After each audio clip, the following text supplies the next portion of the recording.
Dr. Sunder Iyer spent 15 and a half years living in Sai Baba's Indian ashram, Prashanti Nilayam, receiving his bachelor's, master's, and PhD degrees, and then teaching for 2 years at Sai Baba's University. In the early 1980s, Sunder Iyer spent 2 years serving as Sai Baba's personal household attendant. His stories are many, as are his direct experiences with Sai Baba.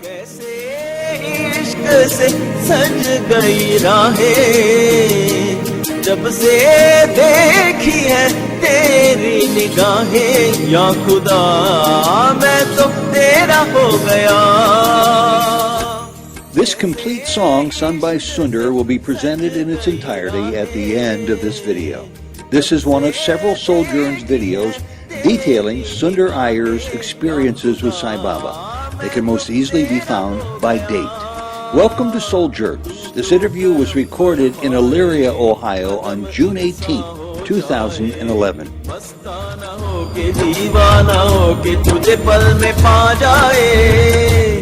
Sunder, thanks a whole lot for one more opportunity to probe your many, many years being a follower of Sai Baba, and especially the years when you were there working side by side with him as an attendant. And I guess I want to begin by where we left off when we once talked about why you purposely don't choose to refer to Bhagavan Sri Satya Sai Baba as God. You have an explanation for it that I didn't ask for the last time. What is it? Okay. First of all, thank you again for having me. It's always a pleasure and a great honor to talk about my teacher and my master. And I've often been asked this when I speak at retreats or in other places, why don't you say he is God? And the only reason why I don't is because, very simply put, I don't know what God means. To say Baba is God or not God would imply that the person who's saying it knows what this God is all about. If you give me a fruit and say, hey Sundar, here's an apple, and what you're holding is an orange, I would turn around and say, hey Ted, that's not an apple, that's an orange. And the reason I can say that's not an apple is because I've tasted an apple. I know what an apple looks like, and I know that this is an apple or not an apple. To claim Sai Baba as God or not God both implies that I know what God is or what it means. I don't. I'm still in that exciting journey of discovering what this all means. And I think the irony of the fact is I've come now to believe that the day I feel and experience and understand what God means, I would still not say He's God, because at that point I would be silent anyway. Well, you were in an unmistakable position to learn more about God, as Baba says he is, and he says the same thing about Sunder and Jody and Maya and Ted. Yes. Than most anyone else on the face of the earth. There's probably only been a handful of people to have such close proximity as you had for such a long period of time. And it's the chief criticism people bring to me about why I didn't follow up with such a golden opportunity when I had you before this camera talking about this. So let's probe that in the most meaningful, productive ways we can. Yes. Tell us more about that. You know, even though I don't say he is God, I definitely want to say something. He's a phenomenon that I have never been able to understand. An enigma. You can't figure him out. Enigma, a phenomenon, a being, if you will, not a human person. I would definitely say he is not human as you and I are. As we see things and feel things and listen to things, he is not the same. He's not like you and me. He tries to be like you and me. He tries to talk like you and me. He tries to behave like you and me, but he is not. And I have so many instances, and I can share with you 2 or 3 of those instances which I saw. You know, it's a one-on-one first-hand experience, and I think it's very important for us to, as contemporaries of this incarnation, if you will, to know the idiosyncrasies of a master. You know, Yogananda writes in his book the idiosyncrasies of his master, and I often wondered what masters and what kind of idiosyncrasies that they have. And after having lived with Swami, I knew that this is so true, because these people perceiving the world at from a completely different level, and I don't know what that level is. And I'm sure in our own small insignificant way, we have had those glimpses which lifts our spirits and minds so high, and we call that bliss, or we call that a great mood, we call that a peak experience or a spiritual experience. But for somebody to live in that 24/7, what an amazing thing that would have been, or that would be. So, and I firmly believe I saw Baba living in that kind of a plane all the time. And like I said, you did not see many or any deviations from that plane. I rarely saw any deviations from that plane. I would, that's why I said he tried to be like us. He would try to, speak to you and ask you your name, but you knew it right through that he knew exactly what he was talking about and why he was, And let me follow up one bit, because I think it might have been somebody we know from Pasadena, California, who has spent 35 years with him, who shared this story that once he was riding with Baba in a car, and there was a student, and there was a villager, and there was a head of a corporation in the front seat, and there was Baba, and there was this fellow, longtime devotee.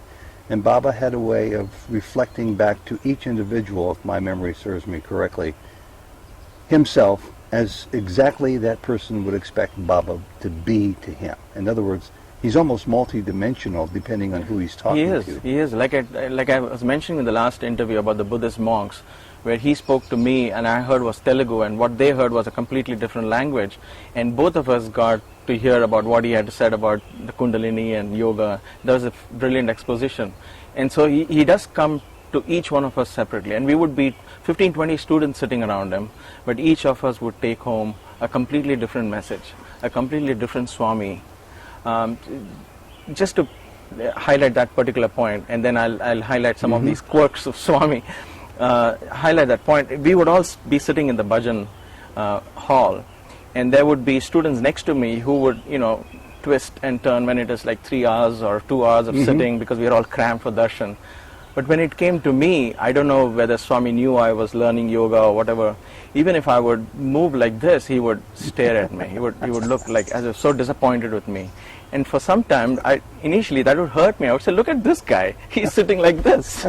And he's looking at Swami like this. And why can't I be a little more, my back was hurting and my knees were hurting. But even if I would shift like this a little bit, he would stare, he would give a very disapproving look. So even though there were 15-20 of us, he would deal with each of us individually. He would never generalize, never ever generalize. He would be very particular about who sits on this side of him, who would sit on this side of him.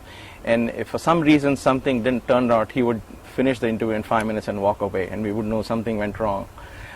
So he would want everything the way he wants it. Why would he be that strict? That's one of the quirks of him. That's one of the things which we never understood. He would be so upset if somebody whom he didn't want sitting on the left side instead of the right side. Why would he look just at him say and he would indicate to that boy. There would be many instances where I sat in the wrong place and I got such a stare that I would quietly move to the right place. And then he would find him relaxed. But if I didn't get the message, I would upset him so much that he would get up and even walk away. And what does that mean to you? Nothing. Those are the kind of times where you sit down and wonder, what does this mean? What is wrong if I sit on this side of his chair or that side of his chair? Why is he so particular? But over a period of time, you just came to respect his and go with his flow, the flow of his energy, because you begin to respect what he wishes, and you knew there was a blessing in every single thing that he did. But a decade later, that came gradually. But a decade later, looking back over this peculiar history now, have you put it together any better in your mind as to what he was trying to accomplish? No, and that's one of the reasons I said he's still a phenomenon. I wouldn't, and the day I would be able to piece it together, I wouldn't be able to talk, I'm sure, because, I guess the truly wise man is silent, and as long as we are here talking, we know that we are ignorant, trying to grasp something which is way beyond our grasp. Talking about Swami, I was talking of how the building blocks of faith for me was actually watching him, being with him, putting forth this little little tests, if you will, to does he really read my mind? Does he, there were some of these months before I got into his room, which was a whole different thing, and I'll come to that in a little bit, was when I was just a student like anybody else, and I was interested in Swami. Now I started becoming curious about his metaphysical abilities, where you're in Puttaparthi, you're in ashram, and people tell you stories which are phenomenal in nature. I mean, things which you as a youngster would think, there's no way this can be true, because if it's true, then my whole life is going to be changed if I'm going to accept it. And for me, accepting that was a big thing. So I wanted to know firsthand, would he read, does he know what am I thinking? Does he know what's going on? And I would do that not out of defiance, but out of an intense yearning. And always I said, you know what, I really want this faith, Swami. So give it to me and bless me with it. I really want to know you, I want to understand you. And I think there's a difference between that and saying, hey, okay, if he can read my mind, can he do this? Then he probably would have just ignored me. So it wasn't out of a defined attitude, it was more of an attitude that I'm willing to learn, but I need that faith, I need that. So simple things like, I remember once, there was this lady who would sing a long bhajan. In those days you had men and women singing in the bhajan hall. And every time she would start singing, Baba would make a big face, because it's a very long bhajan. And Baba has 20-25 minutes, from 6 to 6:25 he would sit. So once she starts singing this, she would start extremely slow and then drag the bhajan, because it's her chance to sing in front of Baba, and she would take as long as, so it would take at least 4 to 5 minutes for one bhajan. And Baba would fast namasmarna type bhajans, where you just chant God's name and move on and chant different God's names. So he's looking, because he often says, I'm sitting on the chair looking at devotees, you're looking at me, so you don't know what's going on out there. So anyway, when this lady would start, every time Baba would make a face like this, look at her, smile sheepishly, but he would allow her to finish it too, because of his immense love for her. So one day this lady started, and I'm thinking in my mind, okay Baba, if you know what's going on in my mind, and I always wanted to put something out of the ordinary, challenges to Baba, if you will, so that I know it was meant for me. I said, Baba, if you can really read my mind, just to prove to me once, make this lady sing this bhajan three times. The bhajans are sung twice, once in a normal speed, and then the second time you go faster. So Baba would hardly let her finish the faster type, because by then it's 5 minutes. So I'm saying, can you make this go 3 times today? Because there's no way you would have ever done it, and you've never done it so far. So if you do that for me, I know that there's something going on between you and me. And this is just one youngster in that crowd, believe me. And I said, please, please, Swami. And she started, and Swami made a face, looked out there, and started doing the talam.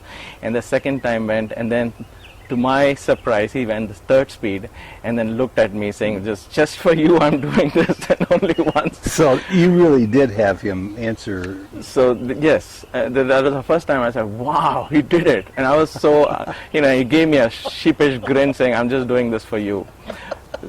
There was another time he was giving darshan, and I would sit with the boys here, and these are all the days before I got to know him physically, in that sense of as a one-on-one thing. I was just one among the many students, and so I always thought he never knew who I was. So he's among the devotees giving darshan, and he walks over from the lady side to the gent side. And I'm looking at Swami there, I'm thinking, there is no possible way he can be thinking of me now, right? So I'm looking at him, and as he's passing me, and I look at Swami, I say, Swami, if you are thinking of me, show me a sign right now. Please, show me a sign right now. And in a matter of a second, he turned around, looked at me, and called me like this. He's standing there, he's calling me, he did like this. My knees froze. I was so scared, because it happened all in a couple of seconds. And a it flashing was unmistakable. It was you he was pointing. Yeah, it was just about probably 30 feet. So you knew he was looking at you across the sand, and he said like this. And I just went, because I didn't know why he's calling me out of the darshan line. And it's different when he stands in the interview room and calls you in, but he's standing out there and pulling you out. I thought I'm done for. So I'm going to him and thinking, oh my gosh, what is this? And then very, very nonchalantly, he has a bunch of letters in his hand. It's as if he just called somebody to give the letters. He hands it over to me and continues the darshan. Many of us go through a whole lifetime petitioning God to give us a sign, and you get these signs right and left. I think that's the beauty of having an avatar or a guru. I was so touched by that one thing, and the way Swami did it so subtly. And God is so subtle. he called me. He knew this thought was going in my head, and this next second he calls me, he hands me over this and walks away. He doesn't tell, hey, you are thinking of me, I saw you. It's never spelled in black and white. And I think later on, many months later, I think in some other conversation, somebody asked Swami about experiences, and Swami, why is that the faith? Swami said, I give you experiences, but I give you the opportunity to develop faith. Because when you develop faith, you are building foundations for your own progress.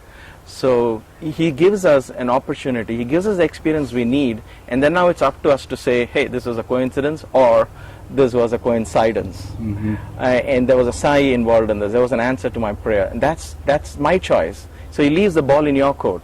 I give you what you want, now it's up to you, take it or leave it. And ever since, there's so many of instances where where he gives you the experience you need and then lets you decide. You decide now where you want to go with this. So the choice is ours. And this happens to me even today. In all our prayers are answered, then we wonder, was it just a chance? Was it just a coincidence? Is it truly God talking to me? I think Leelas happen every day anymore in my life because I see so many coincidences occur. Exactly. Once you're in tune with God, it's amazing. And then once I got into Baba's room, it was a whole different Sunder, series. I derelicted my responsibility by not asking you the most obvious question first. I believe you're the second person I've had the privilege to interview since Sai Baba's Mahasamadhi. How did the death of his form impact you? What do you make of it? Has it changed you? It was hard. It was very, very hard to accept the fact that he was physically moving away from us.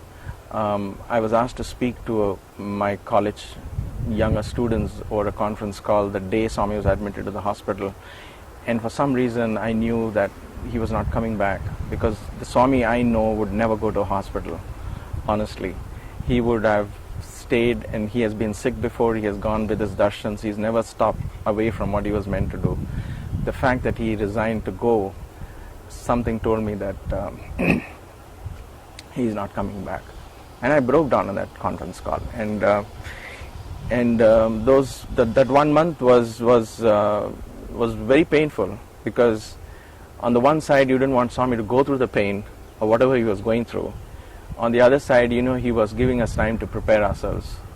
So it was very hard for me to accept it. And I think the hardest was those 3 days when you actually saw his physical body lying still. It was something, both of us were lying down in the laptop on our laps and watching the TV media, and it was horrible. I thought, for some reason, somewhere unknown, all the philosophy that I held suddenly got blown out of proportion, and just the pang of separation hit me hard. And why? Because you, among people I really respect, preach over and over again, Baba doesn't go anywhere. No, he doesn't. He doesn't at all. But and that took me also by surprise. I said, where is this grief coming from? I thought I could handle this. I thought I could, I had intellectually prepared myself, and I experienced Baba's divinity and the divinity within 24/7, as I do even today, and so does Maya. But then, when this hit us suddenly, I said, this is the only Guru I had, and he's no more. What do you say when you utter those words? What do you mean that you don't have your Guru anymore? Well, physically. I mean, the fact that at the back of the mind we always thought Swami was in Vrindavan, Swami was in Puttaparthi. But you haven't been there to see him physically in Yes, oodles of years. never. But just the fact that I've stayed there, we were always in touch with, emails would come and you would read, okay, Swami's gone to Vrindavan, oh, Swami's visiting Bombay. You knew it was the back of your mind, there was a Swami there, whom you could, if you wanted to write to, if you wanted to reach out, there was always a Swami there. And suddenly, the fact that he was no more hit you. But that's why I said it took me those 3 days where we cried shamelessly. I just let go. I didn't stop myself. And I know I sang a small song as a tribute, and I don't know how many times I had to retake it because I kept crying in the middle. But we did it simply because I had to find an outlet for my grief. And when the most painful was when we actually saw the samadhi taking place on the third day. And when I went to sleep that night, because it was late night for us when we were watching on our laptop, and when I went to sleep that night, I didn't know how I was going to get up the next morning. But then surprisingly, very surprisingly, I got up the next morning and there was no sign of grief. It just vanished along with that. It was more like a closure or whatever, I don't know what it is, but in my mind, I was back to exactly where I was. And I was so grateful. I got up in the morning thinking, I have to now go to work and things like that. I was preparing myself for the worst day ever because now Swami Samadhi is over, and we had gone to bed crying. The next day morning was suddenly, oh my gosh, I'm back to exactly where I knew I was back to where I was. Sunder, I've heard a little bit of this song. It's not fair. It's on short notice. Can you offer up a little of the song for us now, on command? I will share with you the meaning first, and as I do that, at the back of my mind, I'll try and get the tune back into my memory. But the beauty of that song I love is the Allahi Rahem, Allahi Rahem means God is merciful, God is kind, God is merciful. That's a very beautiful mantra to even chant. And what language was that? That's Urdu and in Hindi. Okay. It's Hindi and Urdu basically. Allahi Rahem, Maulahi Rahem. Mm-hmm. So that was the chant that it starts off with. But then the song goes like, you have strewn my path with love, so much love that just your gaze has lifted my life. And how did that song come to you then? This was a song, it's sung in one of the Hindi films, but the song, it was written, the lyrics are so beautiful, and even the context of the song was not out of the, it's all about love. But it just came to you, that particular beautiful song, all about love, just came to you after the announcement that he had left his body. No, it was just around that time. I was actually thinking of this song, even before he had left his body, the song was, I had come across this song and I said I should offer the song to Swami. Everybody is praying for his recovery. I just want to offer the song of love. When masters like that decide on something, and I knew if Swami decided on something, nothing is going to change that decision. We could cling and pray to him for forever, anything, but nothing would have changed that decision. And so I was contemplating on the song, and then when this happened that he passed away, then I said this song has to be given to me. It was literally haunting me. And has the tune now come to you? Kaise Ishq, what is it? Kaise Ishq se saj gayi rahein, jab se dekhi hai tere nigahein, ya Khuda main to tera ho gaya. The moment I saw your eyes, I knew I became yours. It's a very touching song. It was very beautiful, and the way suddenly things started falling in place. I got the right pictures, it just went on, and I kept crying throughout the song, and I enjoyed doing that and offering. I was very honored to do that offering. I had a non-Baba devotee ask me what the loss was for me, and I said, I remember somebody telling me when my parents both died that we are orphaned. And even as adults, it's a strange concept, but truly we are orphaned. And I said, it's like losing my parents and my grandmother and my grandfather on the same day. Wow. Losing Baba has left me orphaned to that degree. And I'm sure if you talk to 10 people, it would be 10 ways of expressing a similar concept. Yeah. And for you, it was song that came. It was a song.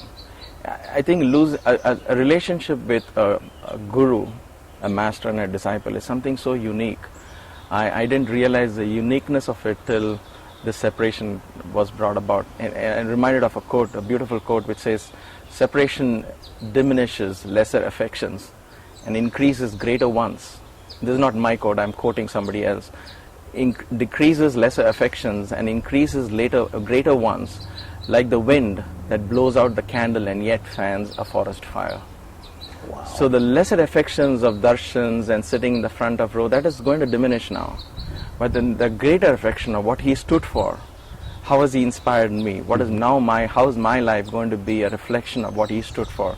I think that is what is coming wave after wave, day after day.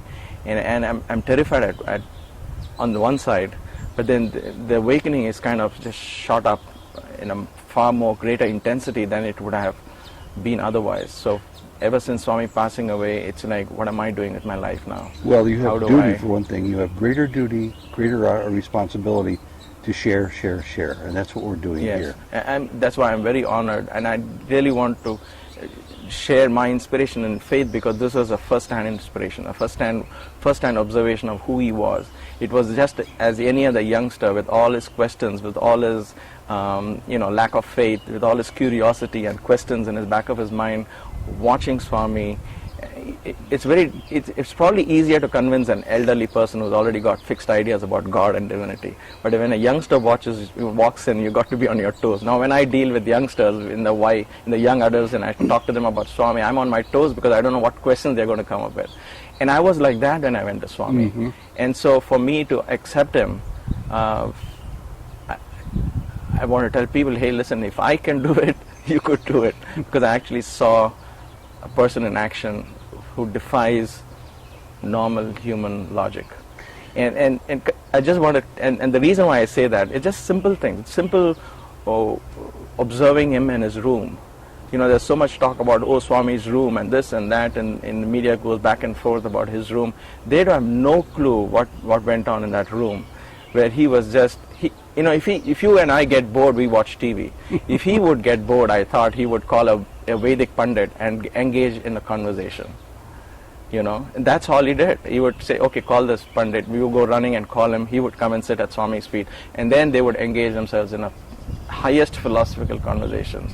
It's amazing. And some of those conversations, I'm trying to dig into my memory, because I would be sitting just outside the room on the steps, and I would go, wow, wow, wow. Okay, work hard at digging up that memory, because we'd like to hear some of those stories. Well, I guess it'll come. I guess I'll share some of those very beautiful teachings, powerful teachings of Swami. But then, talking of his personality, watching him inside his room, there were some funny and some not so funny incidents. One was where we talk of Swami being well and not well, and people wonder, why does he need a doctor, or why did he fall sick, and this and that. Just like the question is, why did he have to read letters? He didn't have to, but he just did it just because he wanted to. One evening, Dr. Alrija was sitting with Swami, and then Swami let out his hand, and then Dr. Alrija was taking his blood pressure and feeling his pulse and talking to him, and I was standing a little outside the room, but I knew that he was doing this. And so I was very new to Swami then, and I was thinking... And the year, more or less, for people's curiosity who want to know what era we're talking about here? 1980, 81. Okay. That is when I was in Swami's Baba's room. So I'm standing outside his room, and I'm thinking, why does he need... If people out there are claiming he is God, he is incarnation, he is perfect body and this and that, why does he need to do this?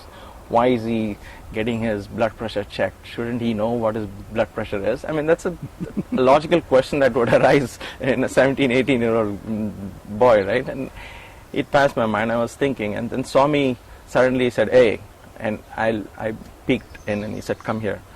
And I went to him, and he says, this doctor is saying I'm having fever. You want to see? Is my body warm? And so he pulled up his sleeve and he let out his left arm. He says, just see if this guy is saying I've got fever. And I went and I touched his wrist, and I almost recoiled my hand. I said, wow, Swami, yes, Swami, you have fever. I do? Yes, Swami, it's warm. Okay, come this side, see my right arm. So I'm crossing the chair, and because Alrija is sitting right in front of Swami, so I'm crossing and walking over this side while I'm thinking, duh, doesn't somebody understand that the left and the right arm will be warm if you have fever? So I'm walking across, and I touched his right arm, and so now my hand doesn't recall, I'm just holding it. He asks, what is it? Do I have fever? I said, no, you don't have fever. Why? It's not warm anymore, Swami. And then he says, and of course he's not laughing or anything, he's just saying, oh, what kind of education you people have? And one side you're saying I'm having fever, one side I'm saying I'm not having fever. Your education is all waste. So, and then of course Dr. Alrija had a big laugh about it. And Swami was not laughing, he was just saying, see, all confusion, modern education is waste, and he just shooed me away. I walked out of the room thinking, okay, now I'm never going to have this question again. The idea is, what goes on in a body of a person who perceives life differently. I mean, Yeah. what kind of hormones are secreted from our brain? I don't know. I mean, medical science think, they put all those tubes and say, all right, if you're relaxed and this is, dopamine is released and this is released and that is released. Hey, what about somebody who perceives himself as the universe? What kind of a brain, what kind of activity that must be going on in that body? For me, that one example was like, oh my gosh, who is this? Because I knew that one arm was warm and hot, and the other arm was absolutely normal. A little bit. Okay, go ahead. There's one more instance, unless you have a question. No. So there is one afternoon where I'm getting all these letters piled up in trays because we had to organize them and take it upstairs to Swami, right? So I do all that, I come out, and then there's somebody waiting to see Swami. One of the pundits had come, and there was the Gita discourses were being given by this pandit every day in the bhajan hall in the afternoon. So before that, he would come and seek Swami's audience, sit with Swami, and they would engage in analyzing the Gita. It was a fascinating thing, listening to Swami. Swami would say, okay, what are you going to speak today? And he would say, Swami, I'm speaking on so-and-so chapter. What is that meaning of that chapter? And then the Pandit would speak, and then Swami would give his perceptions. And you would see the Pandit going lower and lower, oh, Swami, Swami, Swami.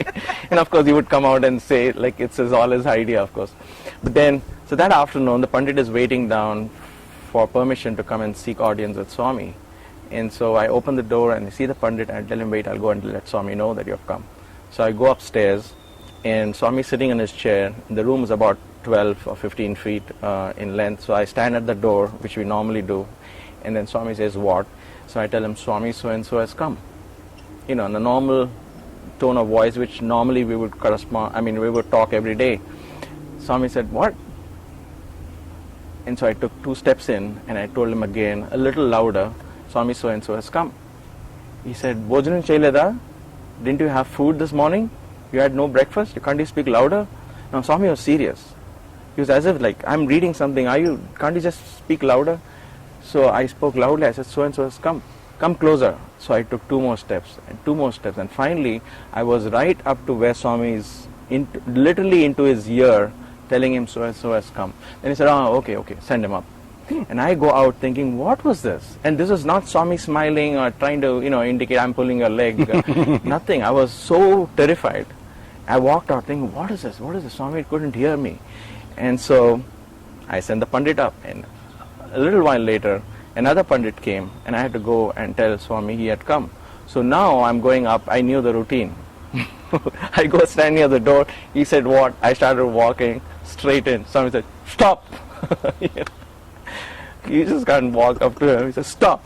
I was like, oh my God, the best stop sign ever. I was like, okay, Swami, what is it? Tell from there.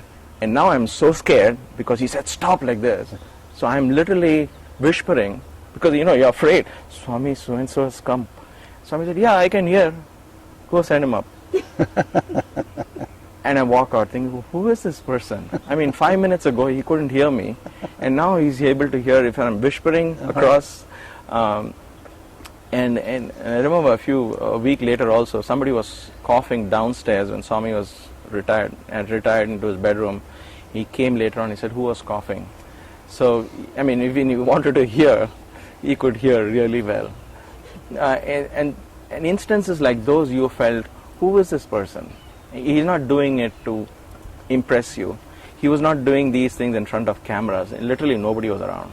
It was just him, me, nobody else, and some other. But here you find that he is either absorbed totally.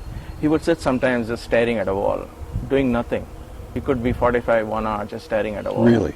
Yeah, just staring at the clock or the wall like that. He wouldn't feel like reading the mail. And I'm talking, these are all in the 80s, where he would, or engage himself in discussion. There were times he would call us to press his feet, and Swami would tell us, press my feet harder, harder, harder. And our arms or forearms, it's like, milking cows after a while, you just can't. Our arms would pain so much that we would actually be terrified to go and press Swami's feet.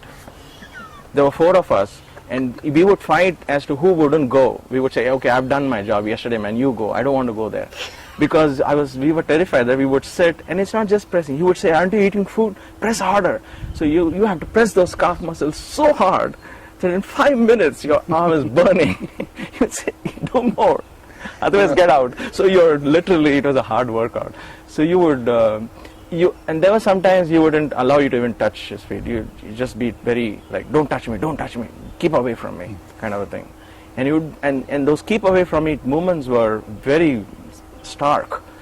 He wouldn't like you even if you come like 2 feet closer to him. Stay away, keep away. Like, like for your own good, I'm saying keep away, kind of a thing. He must have terrified some of the young boys who would come up there and work for him. Such as yourself. When you actually doing it now, 20 years, 25 years down the line, I can sit back and relish those memories. But when you're there, you are waiting for the day to end because you are so stressed out and you want to go back and just relax in the hostel and just breathe a sigh of relief. You've touched on this a little bit the last time we talked, but use your mental camera and re-rack the video a little bit to play back the description of his abode, of his room or rooms, and a few details. And I guess to set this up, I should remind you that when I once asked rhetorically, and Jody heard me say, why are we doing these interviews? She said, because one day these will be super valuable. These are the disciples. These are the disciples.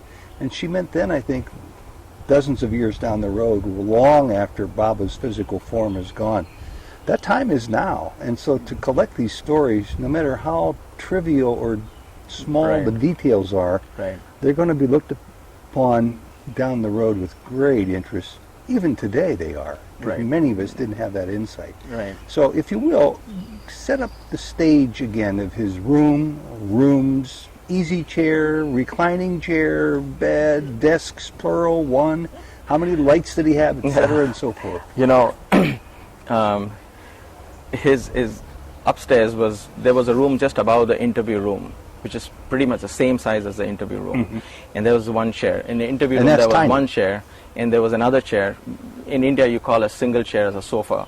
But it's just one person can sit. It's not reclining. It's not one of those reclining chairs where you can put your leg up and. It's just a chair. It's just a straightforward chair, and you had the waste paper basket next to him where you can tear the letters and dump, which we would, occasionally he would call us and we would clean it because it would get filled up so fast. And then on this side there would be a desk, a small desk where you would have these trays of envelopes, and that's all you would do, read and the rest of the room was practically empty. Did he have books or telephones or magazines? No. It just letters most of the time. I mean, these aren't. There weren't any books that he would sit down and read. I would never seen him read. How about newspapers? Newspapers would come and it would lie on his desk. How about television? No, there was no television. Radio? There was no television, no radio. No Netflix? No, I remember. You mentioned television, and that reminds me of an incident. We went to Madras with Swami, 3 of us. We were doing a PhD, and Swami said, "Oh, you boys have been in the ashram. You don't know what the city is like. I'll come with you." This is what he was. I mean, this is one of the things I'm saying. Why would a person? Why would he love you so much? And we'll come across so much of that impulsive love, spontaneity in his love. Oh, you're going to, he knew none of us had gone to summer vacations to our home for the last 7, 8 or 9 years. And so now we are in our PhD, and then the registrar comes and says, Swami, these boys need to do some actual research. Because those days you didn't have internet and Google, right? So you had to actually go to a bank or the Reserve Bank of India and meet people and go to the libraries. And our library was not that sophisticated at that time. So we had to go to Madras city and live there. And Swami said, there's no way these boys are going out to the city. They have been in the ashram, they don't know anything about the city. I'm sure that was true. Which was true. We were out of touch. Bangalore is a big city with big ideas. Bangalore and Madras. So when we said Madras, Swami said, okay, I'm coming to Madras. I'll take them with me. So that was good for us because we get to travel with Swami. Anyway, coming to this, again, that's when we went through the Anantapur campus. So, we wouldn't look up at girls or anyone for that matter. And here's Swami taking us, and he is going to Madras via Anantapur. So he decides to stop in Anantapur. And 3 of us, and Swami told us, I'm watching you. Now, the last thing we would be interested when you go with Swami is look at girls. Well, no, you've got the school teacher, the school principal, and the assistant principal with you, and they've all got yardsticks. They're going to. But he is, his attachment to us was so unique. So we were sitting for lunch and we were having food. You finish up on your plate because you don't want to waste food. Swami is sitting right there and watching. Don't waste food. He tells it loudly and clearly. Are you don't talking waste about food. in his house, in the ashram, in or on the the road? Anantapur campus. Okay, so I'm sorry. He so walks with you to the canteen, to the cafeteria, to sit down to eat with you? Yeah, on the way to Madras, he takes us to the Anantapur college, where it's all girls' college. So they invite Swami for lunch. So we are all in their hostel, in the ladies' hostel, just 4 of us guys. The one really close personal attendant to Swami, like Satyajit was in the last, there was Radha Krishna, and there was 4 of us. And the rest were all women, all around. So we were literally, our eyes were on the ground or looking at Swami, looking at the ground. And now we are sitting with our food in front, and Swami is sitting on the chair and saying, I'm watching you, don't waste food. So when they serve you, you eat. And one of the boys, when they came, and they kept serving because we are Swami's guests, so they kept serving us. We couldn't eat after a point. So one of the boys said, no, enough, thank you. He put his hand out. Oh my God, Swami was, you're talking. What is this action to ladies you're doing? In front of me, if you're doing this, tomorrow you will do this. He was so angry. You couldn't tell Swami, how can I eat? No, you shouldn't say anything. So you don't know where you want to be in this position. You would be like, you know what, give me a break. I want to go back to hostel. Yeah. He was tough. And he was tough in a way that you cannot even explain to Swami, I can't eat so much, and they're just going on, and I have to say enough. Sure. And if I say enough with my hand, because he's there, they're going to keep piling it up every 5 minutes. So he was so angry. And he wouldn't let go of that. 2 days later in Madras, he was telling the other girl, in front of me, he's showing signs to these girls. Like this he was doing. I don't know what these guys are going to do behind my back. There was a sense of a naivety in Swami, a sense of childishness, It wasn't as if he was, I don't know if he was pulling a leg or not, but it didn't seem that time. That time you were like, oh my gosh, what do I do? Where do I stand with this person? If I do this, it goes wrong. If I do this, it is wrong. So where do I stand? He kept us on our toes. So that made us really watch every single action of ours, every single word of ours, every single thought of ours. We were like alert. And I guess that was true training of living in the moment. Honestly, it was, you couldn't let go even for a second in his presence. So we were watching movies. You talked about television. So that night in Madras, he said, let's watch some movies. These boys have come. They must be tired. So he said, watching movies, Swami, yay. So they bought a television set from somewhere, put it in there. And the movies we watched were 3 of them. They got the tapes. One was Ramakatha, Sampurna Ramayana, which is a Telugu movie. They were all Telugu movies. There was a Shirdi Sai Baba Telugu movie. And there was Sakubai, a saint of Krishna, her Telugu movie, because Anjali Devi, who was a very ardent devotee of Swami, who stayed next to Swami's house in Madras, she brought these, and Swami said, let's watch.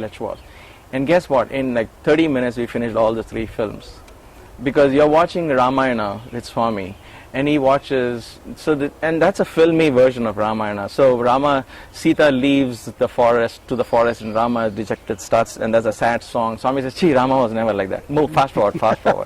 And then the Dhobi guard, there are Dhobis dancing, move fast forward. That's so he kept fast forwarding everything except one song, Ye Nimishani ki Yemi Jarguno. The song is very philosophical, and Swami used to ask the boys sing that song very often. He says, any moment, anything can happen. That's the song Lakshmana is singing as he's taking Sita into the forest. So Swami liked that song, and that was the only song, because all the time you're just seeing a chariot going past. Swami listened to that one song, and then Swami said, okay, next movie. It must have been very frustrating trying to watch those movies. movies. Like, Swami, is this how you watch films? And then the same speed, Shirdi Baba and everything went off so fast. He was like, Shirdi Baba was never like this. Rama was never like this. What is this? This is all your stupid ideas. Come on, fast forward. So we finished it off in 30 minutes. So that's television and Swami. I don't think he had patience to watch anything. His concept of divinity was completely unique. It was very real for him. Being divine was real. It was not an intellectual assumption. Well, put it together. He actually I'm just lived going to it. challenge you right now. Put it together, Sunder. You've seen this from 30 years ago. You've been thinking about it for, hundreds of months and weeks. You've watched him come and go as no mere human has ever had the privilege to do so. And these lessons have to be meaningful on a level are starting to make sense for you. I mean, on one hand, he's a tough as Dickens taskmaster, and on the other hand, he's asking you, while he's insisting on an impossible behavior, such as the food, not gesturing, what's the lesson? What's the takeaway now, this many decades later, that you can think of? For me, it is the way I have made peace with this is the acceptance of the inexplicability of God. Very good. The acceptance of it. So you have the hot days, you have the cold days, you have the shower, suddenly a thunderstorm blasts through, your life might turn upside down. Can we accept it? The way, and he was like that. If he was a miniature, and I believe he is the miniature replica of this cosmic thing that's happening, that was exactly what it was in his presence. Sometimes it'll be nice and warm sunshine, sometimes boom, a thunderstorm passes by, you wouldn't know where you're taking. It was constantly something new. And that is why I think we ended up staying there 15, 16 years, because every time there was something new to learn constantly. We were talking about this personality again. This is something people would have never watched. And this is something which only students, and some of the students would have really seen in Swami, and I bring it out where I go to speak on retreats. Why I believe Swami was not human or normal, like you and me, was the dramas. He would love this place. He would love to come and see the rehearsals and the play. And close to the end, there seemed to be dramas almost every other day. Yes. I mean, you weren't there, but several times we were there of late. Yes, after that, so much has taken place, so many states and so many dramas. And he's a lover of fine arts. He loves all this. But what we noticed strange was, when he would come to watch our plays, he would become one with the actor on stage. So he would go through the same emotions that the actor is going through. And this is something so bizarre. It was like a 5-year-old or a 3-year-old watching a cartoon film. You know, if you watch his face instead of the film, you'll watch the film, the cat goes like this, the boy or the girl who's watching it, the kid will also do this, and he'll smile. Exactly what, you know, Swami would go through the same emotions. His eyes will go like this, he will become like this, he'll become one with that. Now here's a brief example of a drama we came up on the 60th birthday, and we wrote this. It was called Here and There. Here means Puttaparthi and there is the outside world. So we are talking about a student in the drama, a student who learns the values and all that, and instead of practicing those values himself, he goes out to preach them, even before he is really imbibed them.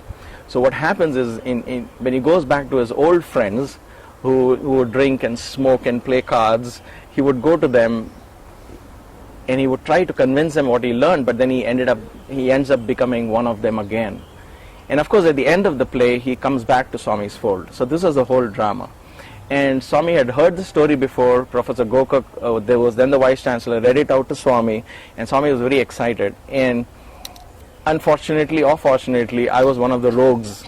You know, I had written the drama, and I was one of those guys who would smoke and drink and play cards. And there was one particular scene where the student of Swami is meeting these old friends, and then he's trying to tell them about the values he learned, and they just laugh it off. And in the end of the scene, they give him a glass of wine, and he doesn't have an answer. Now that entire scene, the first time we showed to Swami, he was watching it, and then he had the white handkerchief. You know, there's always handkerchiefs next to Swami's chair. So he pulled it, and he was twisting it and crushing it, and his face was becoming angry every time we rogues spoke to him. So we had glimpses of Swami doing this, and then later on the other boys around Swami, they said, "Oh my gosh, Swami was so upset when you guys were doing it." Anyway, the scene got over. Swami quietly got up and walked away. He didn't say anything. So we were like, "Oh my gosh, what is this?" He didn't say good, bad, nothing. He was so upset, he got up and walked off. So we sent word saying, "What is this?" The next day he comes with more VIPs and says, "Rowdy scene, I want to see the rowdy scene." So he's now like a kid who wants to see that horror film but who's terrified. So he watches the rowdy scene, and again he goes through the same emotional trauma. And this time he got so angry, he got up in the middle of this rehearsal. He comes up right to this boy, this student who's acting, and he tells, Why can't you speak to these old friends of yours? What have you learnt in Swami's college? Speak to them. Why are you allowing yourself to get spoiled? And this boy was like, Swami, this is drama. I'm supposed to act like this. I'm doing the play within the play that you wrote, Swami. No, and Swami walked away.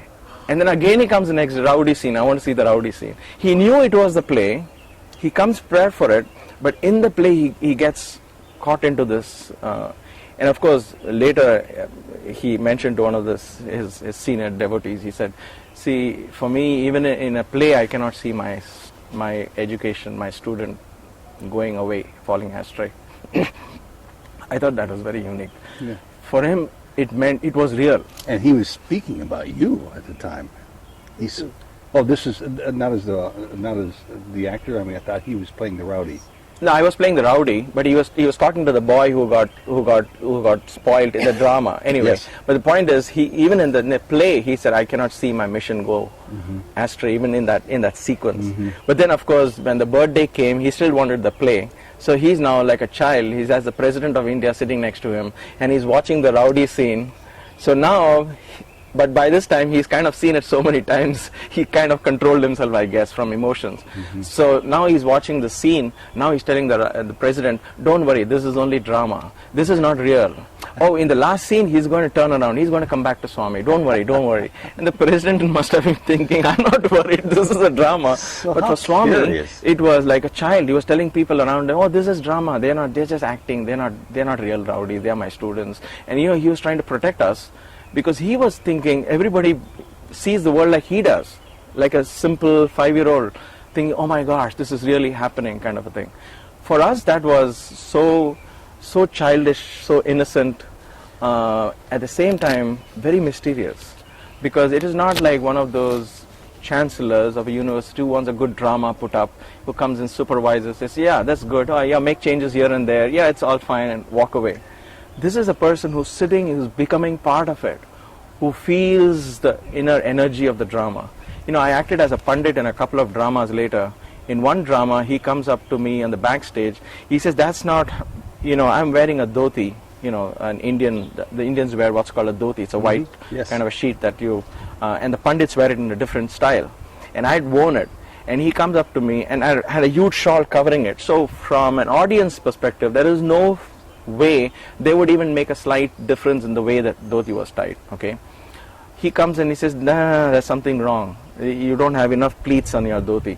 So he pulls it out, and then he stands in front of me. Now he is creating the pleat with his own hand and tucking it back into my waist.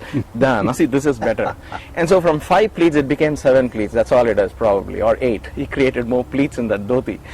And I'm thinking, there is no significance of this from a drama point of view. But for Swami, a pundit, for him that image has to be perfect. It's amazing how he would go into the depth of these details.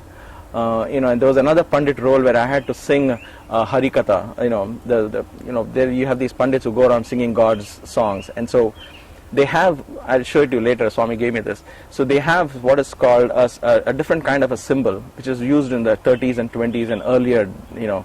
So they would use that as a symbol for the rhythm and for the sound to keep up with their singing. So I was just using my empty hand like this during the rehearsals. The day before the drama, he came and said, oh, you're using empty hand, you need something. Wait. So he goes upstairs and goes into one of his rooms where he has his treasures. He brings out and he said, I used to use this many years ago, keep it with you. And that is one of my most honored and treasured possessions. And he gave it to me for the drama. And for somebody to do that for a play, I would think it was, for him, even the little things mattered. And for me, that was a sign of him being divine. I think, you know, in the Vedas it is said, Anoraniyan Mahato Mahiyan. That means God exists in the smallest of the small and the largest of the large. And for me here, the ability for him to pay attention to the smallest of the things and yet be the grandmaster overseeing a huge birthday celebrations and president's visit, and yet he doesn't lose sight of the little thing. Oh, your pleats are not tucked in properly. I mean, where does one have the time for this? So many times I often catch myself, you know, I don't get time to take my dog for a little walk because I am into a big project, and I say, Maya, can you help me out? I'm too tied up. But not with Swami. He wanted to be in every single, you know, part of the planning, because That for me, and that to me is a sign of something which normal human cannot do that. Not just once. I mean, at every single function, every single thing that happened in Puttaparthi, he was there. Even until as recent as 2 or 3 years ago, when the students were planning to go to Puttaparthi, he drove in his car to see where they would stay and personally see it. Because for him, he believed that if he looked at something, he would be blessing it. Mm-hmm. For him, he believed, and I say he believed or he knew simply because just different words. Maybe he knew, I would say. He knew that his touch would heal somebody. He knew his word was important. He knew his look was important. So for him, he had to do it. You know, it was amazing how these little things touched me. On the one side is love. On the other side, how is it even humanly possible for somebody to keep track of all this? You know, what things which we wouldn't even consider as important, for him was very important. A day before his birthday, a real quick one, he comes for the drama, he sees our rehearsals, and I'm standing next to his car hoping he would give me a last minute advice or something that he had to tell me just before getting, because the next day is the 22nd and we have the convocation and the drama. He's getting into the car and he notices I have a small hole here in my shirt. And then he says, "Hey, chi, you got a hole in your shirt," and he pokes his finger in and gets into the car. And I just smiled sheepishly, and I was just happy that Swami spoke to me. He gets into the car and goes away, and I didn't even think twice about it. Next day morning, 22nd, is a convocation, you have president and all these people sitting in the front. And I'm not saying this to show that I'm important. I'm sharing this experience to see how Swami operates. So he's coming out for darshan. He has a brown envelope cover in his hand. He comes out, "Where is Iyer?" And then I get it from somewhere at the back, and he throws it to me. He says, "There's a piece of shirt cloth. Go get a new shirt stitched." I saw a hole in the shirt yesterday. Wow. So I was so stunned by that, and I often think back, and how did he remember to bring the shirt all the way down? Because I've been in Swami's room. I knew he would have picked it up, brought it all the way down. Why would he think of me? I mean, I'm not a VIP son. I'm just an accountant son. I'm nobody in that sense. And it wasn't that I was shirtless and I was starving on the streets. Just one single simple hole. But for Swami, if he sees something, he would have to immediately act. Immediately. If you want to seek God, go within. If you go out to Google, you're only curious, and you know what curiosity does to the cat. It kills the cat. You're not going to find answers relating to God out in the media, out in books, out in different people. You could get inspiration from others, but you're going to finally find answers within. So if I were you, or if I was, when I was yearning for God, I would go cry out into the night, find an answer deep within. Sunder, thank you very much. Sai Ram. Thank you, Sai Ram. To be continued.